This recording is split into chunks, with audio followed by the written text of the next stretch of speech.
Deeper Dive Live. We are live in the production house, and it's a good place to be. We appreciate being able to get together at this time for the Deeper Dive.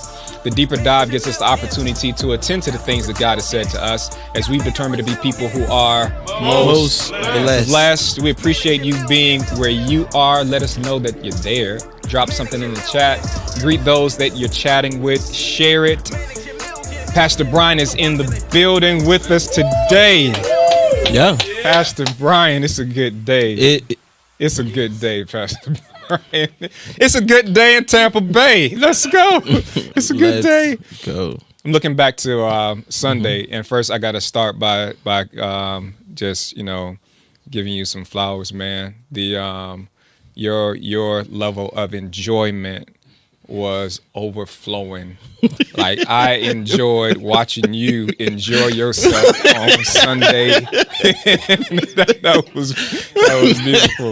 That was beautiful, man. Yes, so I appreciate that. Yes, sir. We've made it to this place in the Managing Millions sermon series where we're talking about I want to say treasure, talent.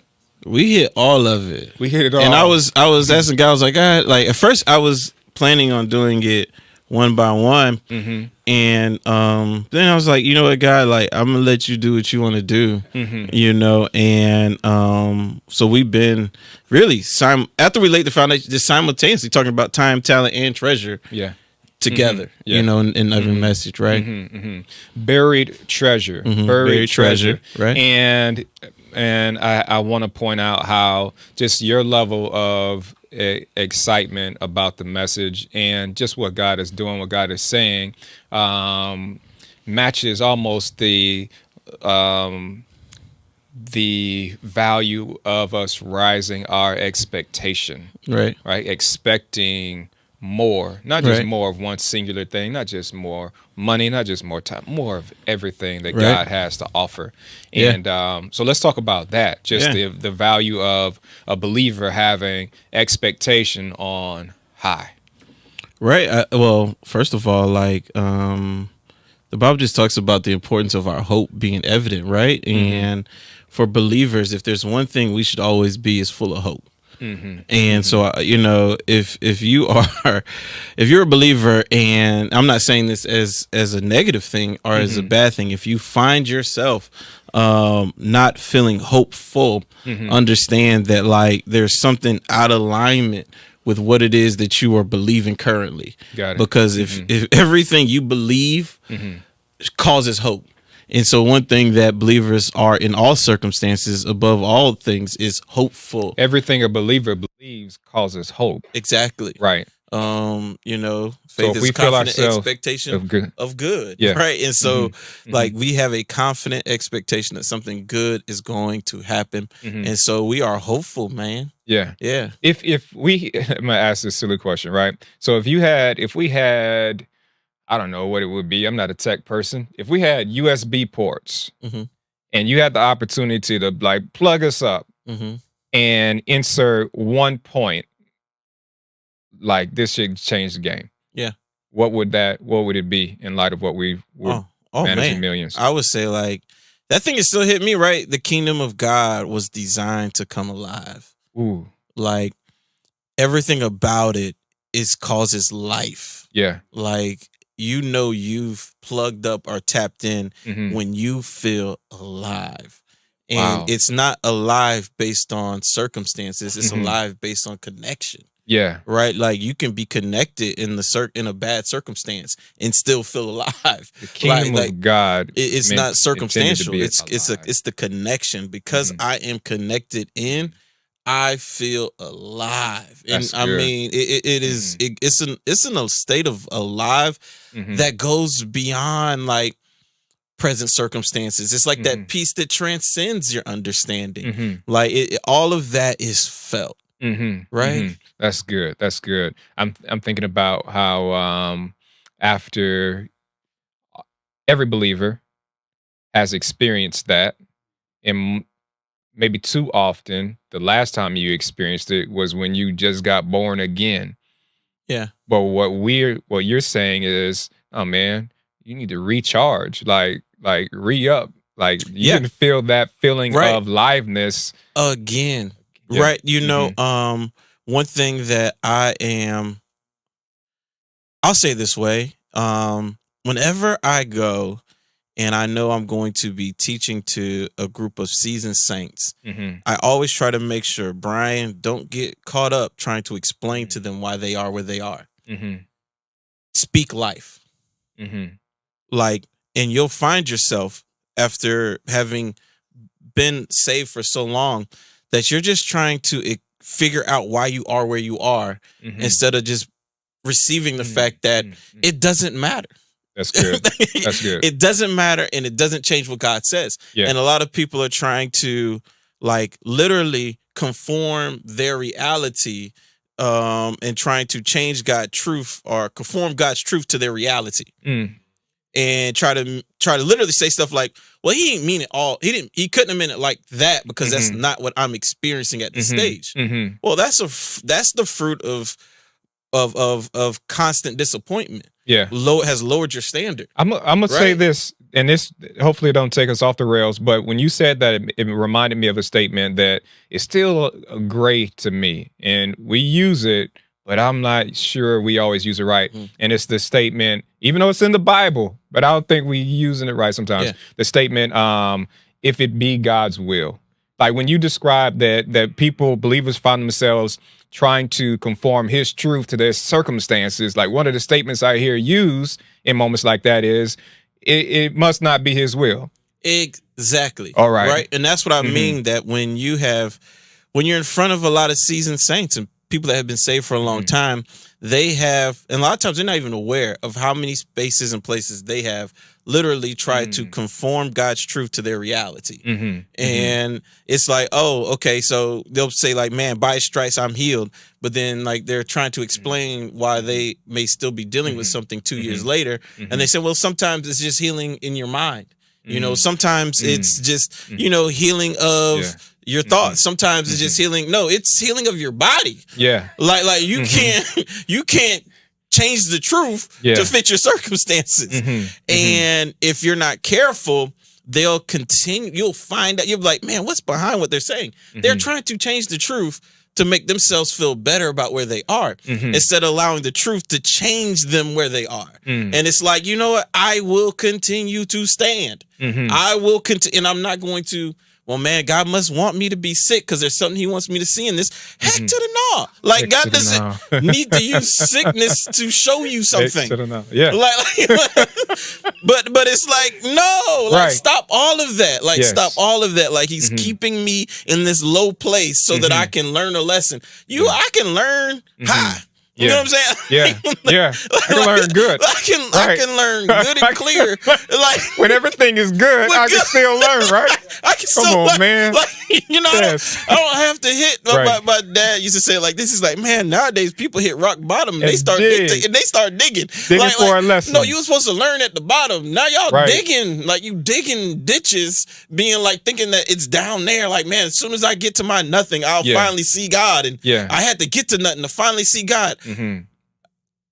I'm sad that that's your story, right? But don't prescribe that to me, right? I'm trying to see God before I don't need to hit rock bottom. Right? I'm trying to catch him before the bottom. Yeah. But my point is that people will conform his truth to their circumstances, and they're trying to wonder why they don't feel hopeful. Well, because his truth brings hope. And regardless of what your circumstances are, you can't allow them to speak to his truth and start to conform it. That's what I'm saying. Like you hear it all the time. Like, oh man, God said that I'll have more than enough. But you know, last time I checked, man, I got a lot of milk in my fridge. He wasn't talking about the milk in your fridge.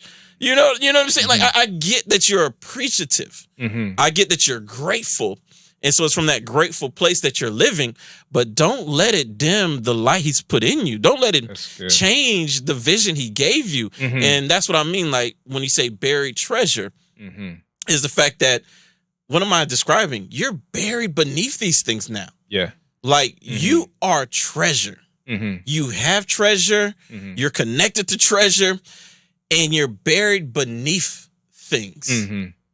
Right. And nowadays there's some huge things that people are literally buried beneath, right? They're buried beneath their salary. Yeah. Right? Buried beneath their family circumstances. Like, man, I really thought at this point we would have all been a little further along, loved each other a little bit more. And so now you're buried beneath the progress of your family, and you're saying God can only do so much because we've only come so far.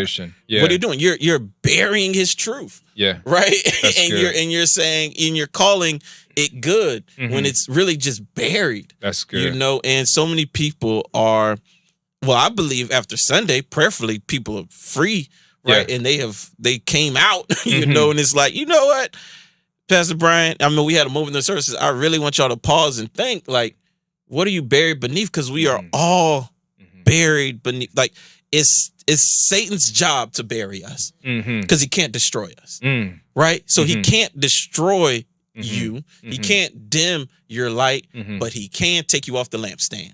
Right, like he so like you can hide yourself, and man, so many believers are hidden, and God's asking them to come out, bump it. Like I still remember this, right? When COVID happened, I was like, guys, this is such an awesome moment of discipleship, right? Because now the only thing you have to be in order to stand out in this world is hopeful. Right. With whatever you do, don't be fearful. Right. Because the easiest thing, like normally it's like, oh man, when everybody's happy, everybody's like, they're comparing cars to cars. Man, my houses to houses. They're comparing job status to job status. Vacation now, when COVID, no one cared about like your car you drove, the house you lived in. Everybody was fearing for their life. And so as a believer, the fact that I'm not walking in fear sets me apart. Like the fact that I am maintaining hope in this condition sets me apart. And I'm saying that same atmosphere has come back. There's wars and rumors of wars. There's, man, rumors of shortages, this running out, that running out, interest, all of it. Go out and say something faithful.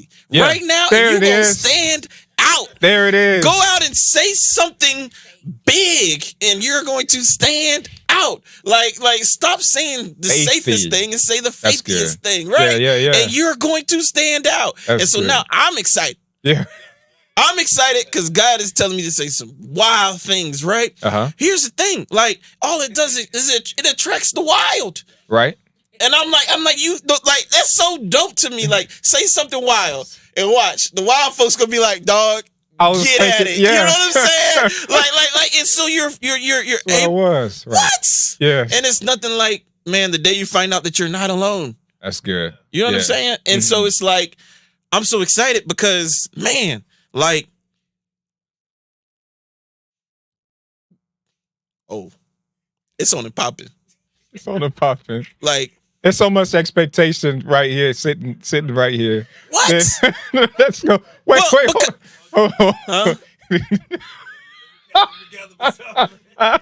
Hey, let's help him be spiritual, right? Let's keep it spiritual. I was in this. Spiritual. I know you were. I ain't talking about you. I'm talking about the people. I said, let's help them. Okay. Like, and this is why I'm saying that. This is why I'm saying that. Because you're there. We're there. Let's help them. And this is why I'm saying that. Because, and I'm going to pull in something that you shared from last week with Solomon. Solomon realized that he didn't have to go through the process in order to gain wisdom. Like, boom, it's available.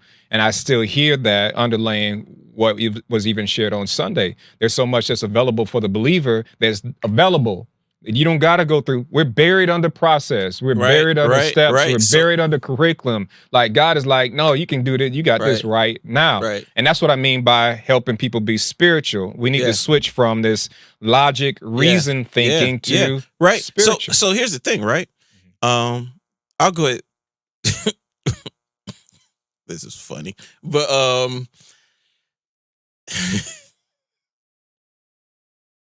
so I'm planning to teach a message this Sunday. Okay. We're a few days away, so sometimes it can change, right? But I can say, like, the message I plan on teaching this Sunday is called God Frequency. God Frequency. God Frequency, right? Reason being is at the end of the service the week before last, I forgot the name of this. So Buried Treasure what was the one? Don't give up now. Don't lose hope now. Mhm. At the end of that message, I said there's a question that every believer should be asking themselves at this season. The question isn't, God, what do you want me to do? Mhm. But God, what are you doing that you want me to be a part of? What am I saying? You're tapping into God's frequency. That's good. Like when you tap into God's frequency, you move on his level. Yeah. Right? So And what am whereas- I saying? So to Solomon's point, Solomon tapped good. into God's frequency. So he had to move at God's level and God's speed. Right? So God chose him. And because God chose him, he appointed him and he gave him the wisdom to operate beyond his natural ability because he tapped into God's frequency. Yeah. And what I'm saying is, if you keep asking God, what does he want you to do? That's that you are personally buried beneath so many things that you have to step out of you and realize, God, I'm just a vessel. What are you doing that you want me to be a part of? I say this because God's will is perpetual. Yeah. It's always moving. Like God didn't pause because you quit your job. And I'm saying, so it's like when you tap Man, into that's his good. frequency, There's a flow. he's not carrying the weight of all of that. He's like, no, boss, let's get going. Like, Man. and so then you get wisdom that you didn't earn. You Yep. get provision that you ain't earned. Why? Because I tapped into his frequency. And so I'm doing things on his level. You know what I'm saying? Even as a broken vessel, I'm doing things that's on his level. That's the point of Solomon. so good. Solomon wasn't perfect, Right. but he was on God's frequency. That's good. And my point is, people are like, why is Pastor Brian so excited? You in the flow. No, because I'm on God's frequency. Yeah. And God is not taking into account the things this world is taking in account. Right. And so he doesn't see the impossibilities. He sees the opportunity. Yeah. Like you got to understand, like the Bible talks about, like, when in Matthew, he says, the result of following God's word, like, you will be built, right? What's I'm thinking, right? Like, so the wind and the storms come, Built on a rock? you'll be built on a rock. Yeah. So my point is, like, you got to hear what the scripture is telling us, right? Like, there are seasons where the tallest building is what people recognize as good. But in stormy seasons, it's the building that's still standing that people recognize as good. So now it's not about height, it's about strength, right? And so you got to realize the season we're in right now. In this world, people are scared. Yeah. That's good. Check where I'm going. They're scared and they're cutting back. They're trying to minimize. They're trying to strategize. So what does that mean? That means that strength is stronger now. It's more of a recognizable thing because people aren't building big towers. Right. They're building manageable towers. Yeah. Because they're wanting to manage this season. Because they're like, no, like, this ain't the time to be doing great exploits. This is the time to do manageable. So what does that mean? That means that what would God do in a season where the world is cutting back to make us stand apart? Right. You got to do something radical because in this current climate, for you to stand out, for you to be that light, what you have to be doing is adverse from where you are. So if you're thinking managing, like, you're thinking of minimizing now, That's good. you're thinking in line with the world. Right. Right? Yeah. And so I'm simply saying, like, man, I look at some incredible ministries in the moments that they, like, exploded. It was in seasons when the world was cutting back. Why? Because everything was cheaper. You know what I'm saying? That's just the facts of the matter, right? But it takes an incredible amount of courage to look at the headline and be like, but that doesn't serve me. Like, that's not my headline. Like, my headline is written. We That's said good. this during the thing, like, man, like, when there's so many things being said, you got to remember what's been said. That's right. Right? Like, we live off what's been said, not what's being said. And so it's like, man, what did God say? He said you're the head and not the tail. Right. He said you'll be the lender and not the borrower. What am I saying? Like, many people have bury that truth underneath their condition. Happening. Right. Right. And like, man, I heard him say that. Right. But he can't be talking to me. Pastor, you know how much debt I got? Pastor, do you know like what the road is? I said, so what you're telling me is you need God to supernaturally show up in your life. Well, it just happens to be that he's a supernatural God. And what we talked about on Sunday, the real question is, what would you do with supernatural provision? Like, and this is an honest question. If God right now if God blessed you with $1 million, what would be the first thing you would do? And I'm saying this right now. If your first thought is, I would feel safe, start over. If your first thought is, I would feel like I could do now, start over. Like all of those things are already in you before provision arrives.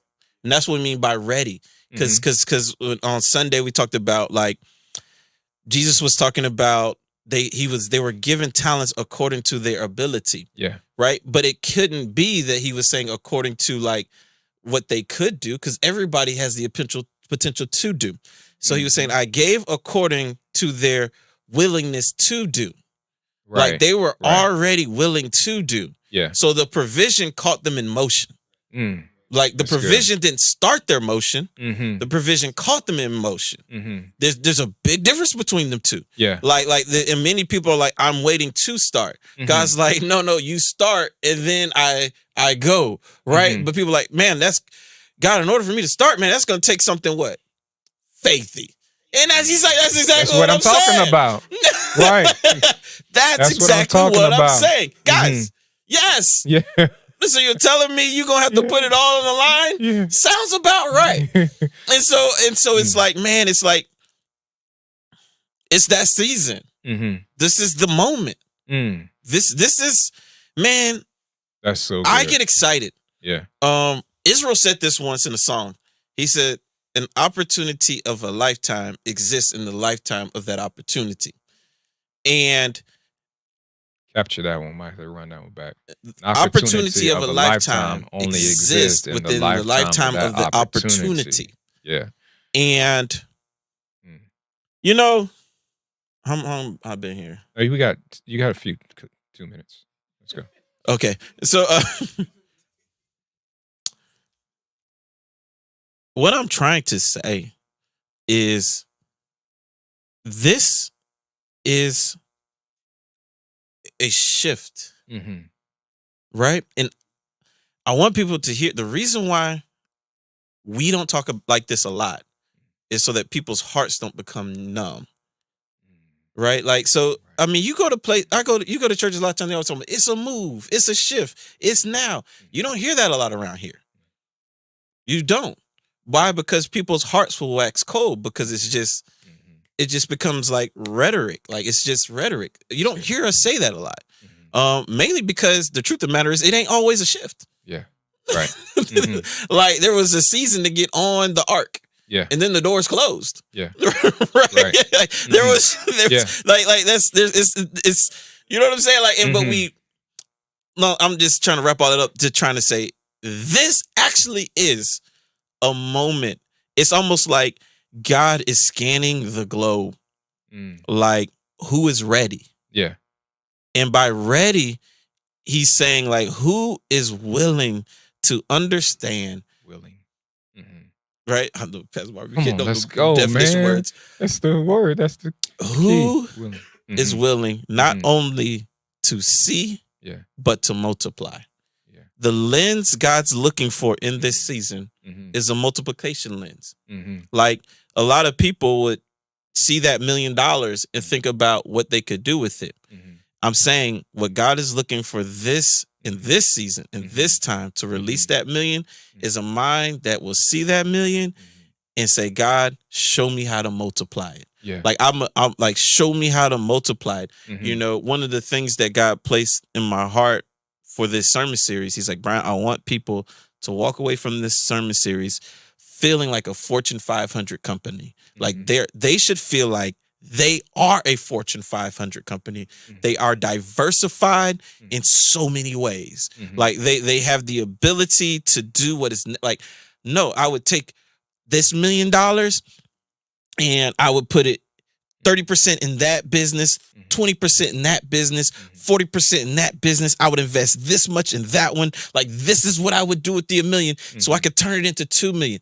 That is what God's looking for in this season. He's looking for minds that understand now is the time to capitalize. Yeah. Now is the time to literally invade mountains. I was explaining Say something like that and keep it running. Listen, first of all, Invading that mountains. thing hit me heavy. 2 to So 4, so that 4 to thing hit me 8, heavy. 8 to 16. If I finally had words to explain like what was like in my heart, and so I was like, man, I was speaking to Rashida and the Gamages, and I was like, listen, like, I finally get it. Like, first of all, like, mountains only have one peak, and my dad taught me anything with 2 heads is a monster.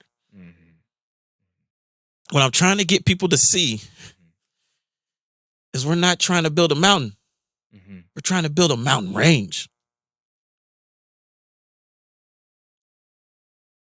Everything you are is a mountain.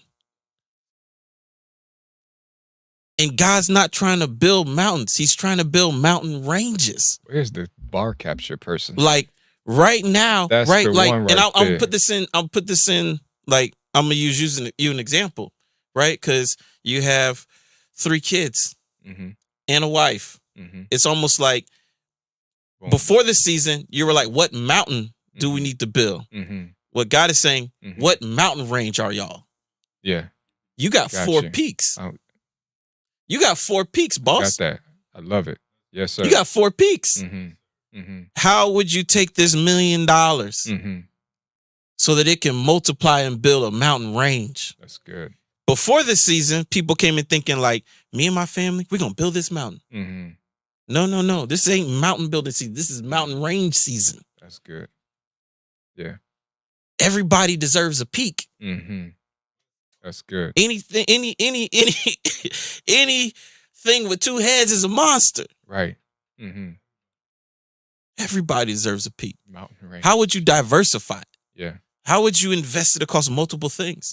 Like, man, and I know we kind of said this in the beginning, just in preempting the conference, you know, the series. And I was talking about Shiva. It's like, you know, she has, it's amazing. Like, first of all, she's a full-time mom.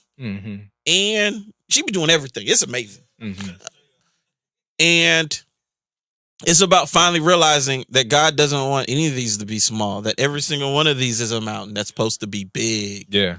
And it's about hearing from him on how to diversify in the season. Right? You know, I definitely do a lot of, how much time we got? No time, but where we here. is the clock? No more time. Jeez. I got he says 3 minutes. Okay. Well, I'm saying that because it's not like this is what you're hearing from me. I mean, it makes some. This is not like a message. Like this is literally who I am, right? Like, and so turn on the mic. This is where I'm gonna sound all day, every day. But I'm saying like this is not an end. Like I truly believe that this is the beginning.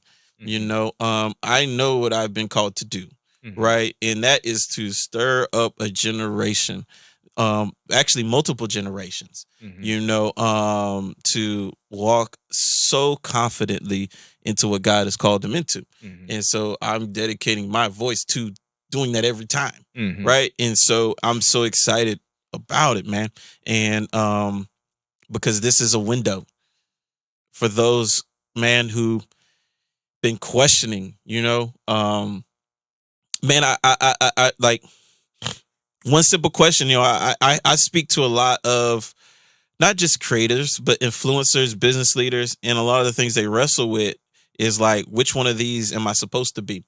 And it's like, why don't you think that you're all of them? You are all of them. You are all of them. Yep. Like that's. I have this little term I'll call people sometimes. Just you know, I'll be like, hey, you know you're a unicorn? Mm-hmm. You know, and what I'm essentially saying is like you weren't meant to be defined. Mm-hmm. Mm-hmm. Like, and some people, they probably all chuckling now, all the people that be calling unicorns, like, that's why he be calling me that. Yes. But you weren't meant to be defined. And I know you may have thought your whole life that there was something strange about the fact that you couldn't stay focused on one subject too long. Understand that is the same way Mark Zuckerberg thinks. That's the same way Elon Musk thinks. That's the same way people who have led a generation out of poverty think. Yeah. Those are the people that didn't stop at owning a basketball team, right? They turned their ownership of a basketball team into ownership of a baseball team, into the ownership of a popcorn company. You think like a billionaire. You just ain't been around enough of them to know that you think like they think. Let me help you out. You do. Yeah, that's good. Stop reading all them purpose books trying to make it be one thing. Right. You're not one thing. You're all of those. Yeah. You're all of those, and one day it's going to serve you so well. Yeah. Right? Just be ready. Yeah. What is ready? Willing to always multiply it. Yeah. Listen, like. That's a win. This conversation was a win. Let's go. Yes, sir. Let's go. Yeah. Yeah. This is a good Thursday. I didn't get my theme song today, but if I had my theme song today, I'm on a new level. On a new level. I'm on a new level. Yeah. I'm on a new level. I'm on a new level. I'm on a new level. I'm on a new level. My God, let's go. Thursday. Today's Thursday. It's a good one. It's a good Thursday all day as you go through it. I got to say this. Yeah. Because there's a lot of things be like, what did he just do? I love my daddy. You know what he said?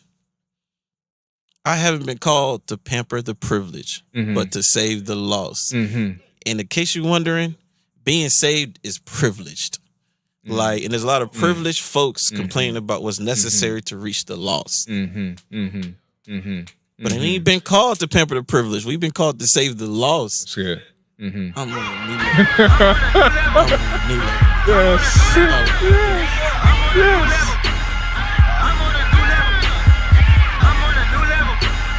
Let's go. Let's go. Let's go. Let's love it all day. Enjoy it. We'll see you this weekend. See you Sunday. Till then, we love you. God loves you. Keep attending. Keep being most blessed.